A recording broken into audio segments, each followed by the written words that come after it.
Hello, जय हिंद, नमस्कार, वंदे मातरम। प्यार साथियों, एम गुरुकुल पर मैं अंकित आप सभी साथियों का तहे दिल से इस्तकबाल करता हूं। कैसे आप सभी? उम्मीद करता हूं कि आप सभी स्वस्थ होंगे और अपनी पढ़ाई को बहुत ही बेहतरीन ढंग से कर रहे होंगे। साथियों, अब हमारे जो एग्ज़ाम यूपी पी एग्जामिनेशन के जो आपकी तारीख लगी हुई थी, उसको लेकर बहुत से दिन नहीं बचे हुए हैं, या यूँ कह सकते हैं कि अब उल्टे दिनों गिनती शुरू हो गई है। तो इसी को मद्देनज़र ध्यान में रखते हुए हम लोग आज क्या करेंगे कि इस वीडियो के माध्यम से हिंदी के वेरी मोस्ट इंपॉर्टेंट क्वेश्चंस जो आपके प्रीवियस ईयर एग्जाम में पूछे गए हैं, आपके यूपी ट्रिपल एस सी का एग्ज़ाम हो या यूपीएसआई का एग्ज़ाम हो या आपका यूपीपी का एग्ज़ाम हो, वहाँ के हम लोग प्रीवियस ईयर के क्वेश्चंस को आज देखने का प्रयास करेंगे। तो आइए हम लोग अपनी आज की वीडियो का शुभारंभ करते हैं। और आज का शानदार सा क्वेश्चन आपकी प्यारी सी स्क्रीन पर ये रहा। कह रहा कि उत्कर्ष का विलोम है। ऑप्शन नंबर पहला कह रहा निष्कर्ष, ऑप्शन नंबर दूसरा कह रहा उत्कर्ष, ऑप्शन नंबर तीसरा कह रहा अपकर्ष, या ऑप्शन नंबर चौथा कह रहा उत्सर्ग। तो बताना कि उत्कर्ष का विलोम शब्द क्या है। अच्छा, उत्कर्ष का अर्थ क्या होता है? बढ़ोतरी किसी चीज़ में उन्नति। तो इसका विलोम शब्द क्या होगा, इसका अपोजिट वर्ड क्या होगा, यह आपको बताना है। तो देखिए, उत्कर्ष का जो विलोम शब्द बन जाएगा वह हो जाएगा ऑप्शन नंबर तीसरा अपकर्ष। क्या हो जाएगा आपका? उत्कर्ष का बन जाएगा अपकर्ष। क्या बन जाएगा? अपकर्ष बन जाएगा। चलते हैं आज के अपने नेक्स्ट क्वेश्चन पर। और नेक्स्ट क्वेश्चन आपकी प्यारी सी स्क्रीन पर ये रहा। दूसरा क्वेश्चन कह रहा है कि आजीवन में समास है। ऑप्शन नंबर पहला कह रहा तत्पुरुष समास, ऑप्शन नंबर दूसरा कह रहा अव्ययी भाव समास, ऑप्शन नंबर तीसरा कह रहा द्वंद्व समास, या ऑप्शन नंबर चौथा कह रहा कर्मधारय समास। तो आजीवन में कौन सा समास होगा, यह आपको बताना है। आपके समास से भी आपके क्वेश्चन पूछे जाएंगे और यहाँ से इसी प्रकार के आपके क्वेश्चन पूछे जाएंगे, इसी लेवल के आपके क्वेश्चन पूछे जाएंगे। तो आजीवन में कौन सा समास होगा वह आपको बताना है। तो देखिए, जो आपका आजीवन में समास बन जाएगा वह बन जाएगा आपका ऑप्शन नंबर दूसरा, यानी कि अव्ययी भाव समास। कौन सा हो जाएगा? अव्ययी भाव समास हो जाएगा। अव्ययी भाव समास कहाँ होता है? जहाँ पर प्रथम पद अव्यय होता है वहाँ पर हो जाता है आपका अव्ययी भाव समास।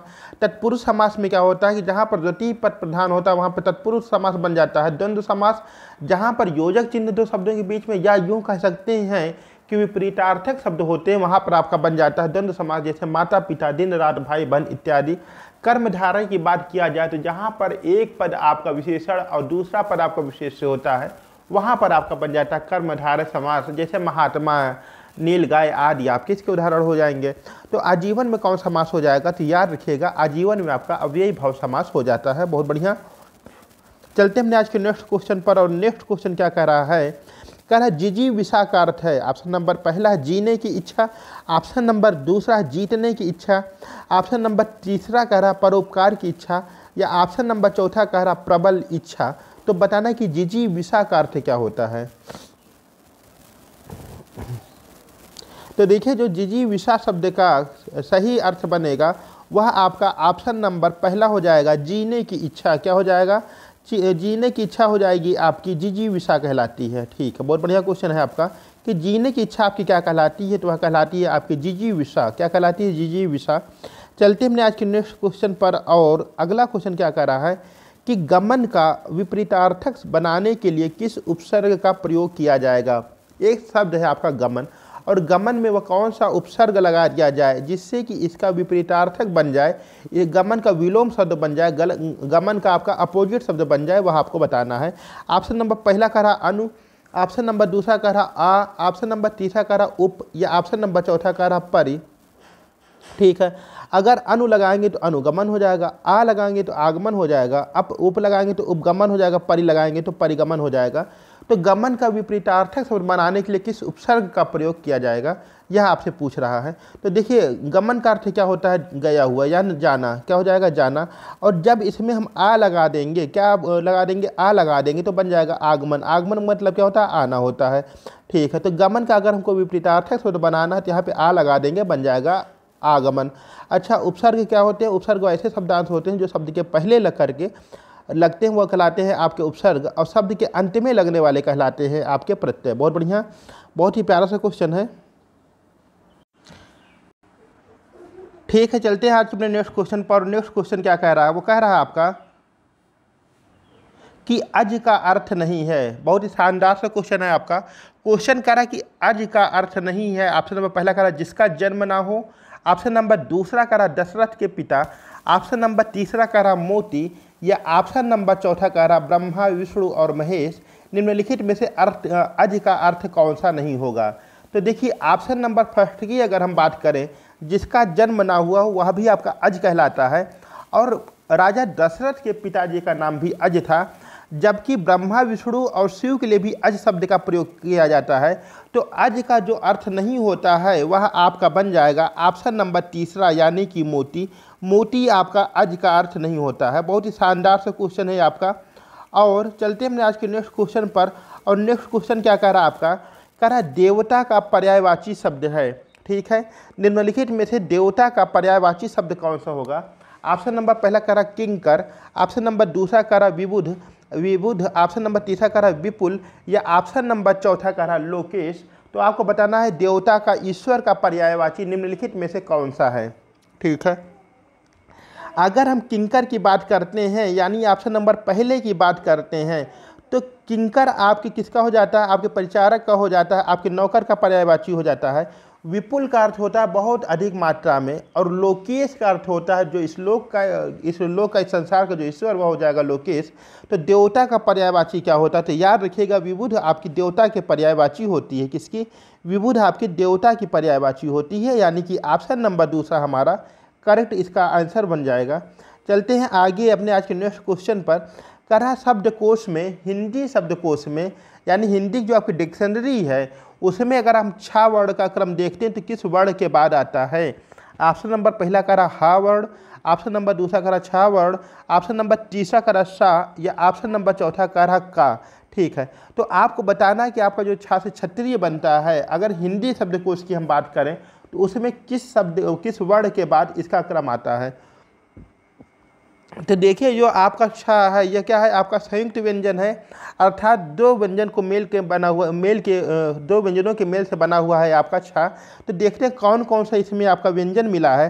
तो याद रखिएगा जब हम हलंत के साथ का प्रयोग करते हैं, किसका का या हर्स्व का प्रयोग करते हैं, और बिना हलंत के साथ जब हम का प्रयोग करते हैं और इसके साथ जब हम धनुष वाला सा मिला देते हैं तो बन जाता है हमारा छा। क्या बन जाता है, छा से छत्री। यानी कि अगर हम क्रम की बात करें, हिंदी वर्णमाला जो आपकी डिक्शनरी है शब्दकोश में, अगर हम क्रम की बात करें तो छा वर्ण का जो क्रम है वह हो जाएगा आपके का वर्ग के बाद। किसके बाद हो जाएगा, का वर्ण के बाद आपका हो जाएगा छा। इसलिए ऑप्शन नंबर चौथा हमारा करेक्ट आंसर बन जाएगा। क्या बन जाएगा, ऑप्शन नंबर चौथा हमारा करेक्ट आंसर बन जाएगा। तो इस तरह से यह भी आपका बहुत ही शानदार सा क्वेश्चन था। चलते हैं आगे अपने आज के नेक्स्ट क्वेश्चन पर। नेक्स्ट क्वेश्चन क्या करा कि शुद्ध वर्तनी वाला शब्द है। क्या शुद्ध वर्तनी वाला शब्द है। ऑप्शन नंबर पहला कह रहा कवयत्री, ऑप्शन नंबर दूसरा कह रहा चिन्ह, ऑप्शन नंबर तीसरा कह रहा घनिष्ठ, या ऑप्शन नंबर चौथा कह रहा ईर्ष्या। तो इसमें आपको बताना है कि इसमें से आपका शुद्ध वर्तनी वाला शब्द कौन सा है। ठीक है, तो देखिए कवित्री क्या होता है, आपका कवित्री अगर होता तो यहाँ पर आपका शुद्ध बन जाता, यानी कि अगर इसको करेंगे तो ये आपका बन जाएगा कव, और या में भी छोटी की मात्रा लग जाएगी और त्री बन जाएगी। यह आपका ऐसे नहीं लिखा जाता, इसको लिखने के लिए क्या होगा, चा में छोटी की मात्रा आधा हा और ना, जब ये बनेगा तो आपका करेक्ट आंसर बन जाएगा। ठीक है, अब शुद्ध वर्तनी वाला शब्द कौन सा है, तो अगर हम ऑप्शन नंबर तीसरा देखें तो हमारा करेक्ट आंसर बन जाएगा, यानी घनिष्ठ हमारा सही लिखा हुआ है। और जो आपका ऑप्शन नंबर चौथा अगर इसकी शुद्ध वर्तनी देखें हम, तो इसकी शुद्ध वर्तनी कुछ इस प्रकार से लिखी जाएगी। ठीक है, तो इसमें यह अंतर था, तो शुद्ध वर्तनी आपसे पूछा हुआ था। तो ऑप्शन नंबर जो हमारा तीसरा कह रहा घनिष्ठ, यह हमारा सही जवाब इसका हो जाएगा। चलते हैं आगे अपने आज के नेक्स्ट क्वेश्चन पर। और नेक्स्ट क्वेश्चन क्या कह रहा है कि शलाका का तद्भव रूप है। किसका, शलाका का तद्भव रूप है। ऑप्शन नंबर पहला कह रहा श्लेष, ऑप्शन नंबर दूसरा कह रहा सलाई, ऑप्शन नंबर तीसरा कह रहा शलाका, या ऑप्शन नंबर चौथा कह रहा सिलाई। तो देखिए आपको बताना कि शलाका का सही तद्भव रूप क्या बोलते हैं इसको, शलाका का तद्भव रूप है। ठीक है, देखिए शलाका होती क्या, पहले वो जाने। जैसे गांव में होती ना, जिसको हम लोग माचिस कहते हैं, माचिस को क्या कहते हैं, दिया सलाई। क्या कहते हैं, दिया सलाई कहते हैं किसको, माचिस को गाँव में। ठीक है, तो देखिए शलाका का तद्भव रूप क्या हो जाएगा, इसका हो जाएगा आपका सलाई। क्या हो जाएगा, सलाई। ऑप्शन नंबर दूसरा हमारा यहाँ पे करेक्ट आंसर बन जाएगा। क्या बन जाएगा, ऑप्शन नंबर दूसरा हमारा यहाँ पे करेक्ट आंसर बन जाएगा कि शलाका का जो तद्भव होता है वह हो जाता है आपका सलाई। क्या होता है, सलाई होता है। बहुत अच्छा, चलते हैं आगे अपने आज के नेक्स्ट क्वेश्चन पर। नेक्स्ट क्वेश्चन क्या कह रहा है कि निम्न में से कौन सा शब्द स्त्रीलिंग नहीं है। स्त्रीलिंग नहीं मतलब क्या, ये पुल्लिंग है। ठीक है, तो अब देखिए इसमें ऑप्शन नंबर पहला करा यामा, ऑप्शन नंबर दूसरा करा योजना, ऑप्शन नंबर तीसरा करा भिक्षा, या ऑप्शन नंबर चौथा करा संबल। ठीक है, तो इसमें से आपको बताना कौन सा शब्द है जो कि आपका स्त्रीलिंग नहीं है। ठीक है, अच्छा देखिए यामा क्या है, यामा मतलब क्या होता है आपका रात्रि होती है, क्या होती है रात्रि होती है, इसको ऐसे भी लिख सकते हैं रात्रि। ठीक है, अब देखिए जब भी आपको इसमें पुल्लिंग स्त्रीलिंग पहचानना हो तो इसमें जो आपके शब्द दिए गए हैं आप उनका वाक्य प्रयोग कर लीजिए, सबसे आसान इसमें यही होता है। तो देखिए जैसे क्या होती है कि अगर रात क्या होती है आपकी यामा, अगर हम किसी रचना को भी माने तो क्या एक रचना है, रचना क्या है आपकी स्त्रीलिंग है। योजना क्या होती है, योजना बनाई जाती है, क्या होती है योजना आपकी बनाई जाती है। भिक्षा मांगी जाती है, जबकि संबल क्या होता है आपका, यानी कि जिसको हम लोग सहारा कहते हैं, संबल प्रदान किया जाता है। क्या होता है, संबल प्रदान किया जाता है। तो इस तरह से क्या हो जाएगा आपका ऑप्शन नंबर चौथा हमारा करेक्ट आंसर बन जाएगा। क्या बन जाएगा, ऑप्शन नंबर चौथा हमारा करेक्ट आंसर बन जाएगा। चलते हैं आगे अपने आज के नेक्स्ट क्वेश्चन पर। और नेक्स्ट क्वेश्चन बहुत ही शानदार सा क्वेश्चन आपकी स्क्रीन पर ये रहा, कह रहा है किन्नर शब्द का सही संधि विच्छेद है। ऑप्शन नंबर पहला कह रहा किट प्लस नर, ऑप्शन नंबर दूसरा कह रहा किन प्लस नर, ऑप्शन नंबर तीसरा कह रहा किम प्लस नर, या ऑप्शन नंबर चौथा कह रहा किन प्लस अर। इसमें से आपको बताना किन्नर शब्द का सही संधि विच्छेद कौन सा होगा। तो देखिए भाई इसका जो करेक्ट आंसर बनने वाला है वह हो जाएगा आपका ऑप्शन नंबर तीसरा। कौन सा, ऑप्शन नंबर तीसरा किम प्लस नर करने पर आपका बन जाएगा किन्नर। क्या बन जाएगा, किम प्लस नर करने पर आपका बन जाएगा किन्नर। और इसमें कौन सी संधि है, तो याद रखिएगा इसमें आपकी व्यंजन संधि है। कौन संधि आपकी, व्यंजन संधि है आपके किन्नर के अंतर्गत। ठीक है, चलते हैं आगे आज के अपने नेक्स्ट क्वेश्चन पर। नेक्स्ट क्वेश्चन क्या करा कि मुंशी प्रेमचंद का अधूरा उपन्यास कौन सा है। ठीक, जिसे हम लोग उपन्यास सम्राट के नाम से जानते हैं, मुंशी प्रेमचंद जी, इनका अधूरा उपन्यास इनमें कौन सा है। ऑप्शन नंबर पहला कह रहा गबन, ऑप्शन नंबर दूसरा कह रहा निर्मला, ऑप्शन नंबर तीसरा कह रहा रंगभूमि, या ऑप्शन नंबर चौथा कह रहा मंगलसूत्र। ठीक, तो मुंशी प्रेमचंद का अधूरा उपन्यास कौन सा, यह आपको बताना है। ऑप्शन नंबर पहला कह रहा गबन, ऑप्शन दूसरा निर्मला, ऑप्शन नंबर तीन रंगभूमि, या ऑप्शन नंबर चौथा मंगलसूत्र। तो देखिए जो मुंशी प्रेमचंद जी का अधूरा उपन्यास है वह था आपका मंगलसूत्र। कौन सा, मंगलसूत्र। इसी के रचना के समय इनकी जो है मृत्यु हो जाती है, यह पूरा नहीं हो पाता है, बाद में इनके पुत्र के द्वारा यह रचना पूरी की जाती है। तो मुंशी प्रेमचंद जी का जो अधूरा उपन्यास रह गया था उसका नाम भैया मंगलसूत्र। क्या नाम है, मंगलसूत्र। बहुत बढ़िया, चलते हैं आगे अपने आज के नेक्स्ट क्वेश्चन पर। और कह रहा कि रसखान किस भाषा के कवि हैं। कौन, रसखान किस भाषा के कवि हैं। ऑप्शन नंबर पहला कह रहा अवधी भाषा, ऑप्शन नंबर दूसरा कह रहा खड़ी बोली, ऑप्शन नंबर तीसरा कह रहा उर्दू फारसी, या ऑप्शन नंबर चौथा कह रहा है ब्रज। रसखान है ना, अधिकतर इन्होंने क्या किया है कि कृष्ण भक्ति धारा की कविता लिखी है, जैसे मानुष हों तो वही रसखानी, बसों ब्रज गोकुल गाँव के ग्वारन, जो पशु हों तो कहा बस मेरा, चले चरो नित्यानंद की धेनु मंझारन, पाहन हो तो वही गिरि को जो धर्यो कर छत पुरंदर कारण, जो खग हो तो बसेरो करो मिली कालिंदी कूल कदम्ब की डारन। तो देखिए जो आपके रसखान जी थे, रसखान जी की जो अब भाषा शैली थी, ये किस भाषा के कवि थे, तो वह हो जाते हैं आपके ब्रज भाषा के। किस भाषा के, ब्रज भाषा के सशक्त हस्ताक्षर के रूप में देखने को मिलते हैं। कौन, रसखान जी। ठीक है, चलते हमने आज के नेक्स्ट क्वेश्चन पर। नेक्स्ट क्वेश्चन क्या करा कि राम को रूप निहारती जानकी कंगन के नग की परछाई में कौन सा रस है। ऑप्शन नंबर पहला करा श्रृंगार रस, ऑप्शन नंबर दूसरा करा शांत रस, ऑप्शन नंबर तीसरा करा अद्भुत रस, या ऑप्शन नंबर चौथा करा वात्सल्य रस। तो देखिए राम को रूप निहारती जानकी कंगन के नग की परछाई में कौन सा रस का प्रयोग किया गया है। देखिए ये जो आपका वर्णन है उस समय का है जब विवाह के समय माता सीता और प्रभु श्री राम जी बैठे हुए हैं। तो अब वो क्या करें कि प्रभु राम की परछाई को देखने के लिए जो उन्होंने कंगन पहन रखा है सीता माँ ने, उस नग की परछाई में उनके रूप को देख रही हैं।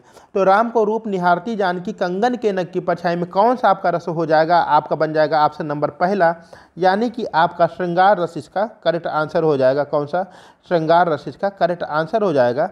और श्रृंगार रस को क्या कहते हैं कि इसको रसराज की उपाधि दी जाती, उपमा दी जाती, किसको? श्रृंगार रस को ही। आगे चलकर इसमें दो भेद हो जाते हैं श्रृंगार रस में, एक संयोग श्रृंगार हो जाता है, एक हो जाता है आपका वियोग श्रृंगार। ठीक, शांत रस की बात किया जाए तो जहाँ पर प्रभु के प्रति समर्पण की भावना हो वहाँ पर हो जाता है आपका शांत रस। ठीक, अद्भुत रस, अद्भुत क्या होता है? जहाँ कुछ अद्भुत बात का प्रयोग किया जाए वहाँ पर हो जाता है अद्भुत रस। और वात्सल्य में क्या हो जाता है? जैसे एक माँ का पुत्र के प्रति जो वात्सल्य होता है वहाँ पर हो जाता है आपका वात्सल्य रस का प्रयोग किया जाता है।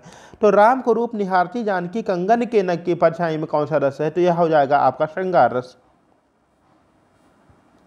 गाल बजाना मुहावरे का सही अर्थ है। ऑप्शन नंबर पहला करा खुशियां मनाना, ऑप्शन नंबर दूसरा करा अपमानित करना, ऑप्शन नंबर तीसरा करा डींग मारना, या ऑप्शन नंबर चौथा करा थप्पड़ मारना।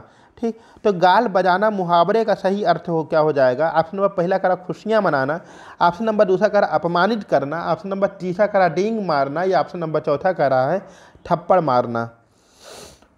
तो इसका जो आपका करेक्ट आंसर बनने वाला है वह बन जाएगा आपका ऑप्शन नंबर तीसरा, यानी कि डींग मारना। क्या हो जाएगा?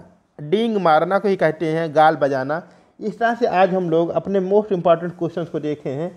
उम्मीद करता हूं कि आप सभी को पसंद आई होगी। मिलते हैं अपने अगली वीडियो में, तब तक के लिए नमस्कार। चलो अच्छा चलते हैं।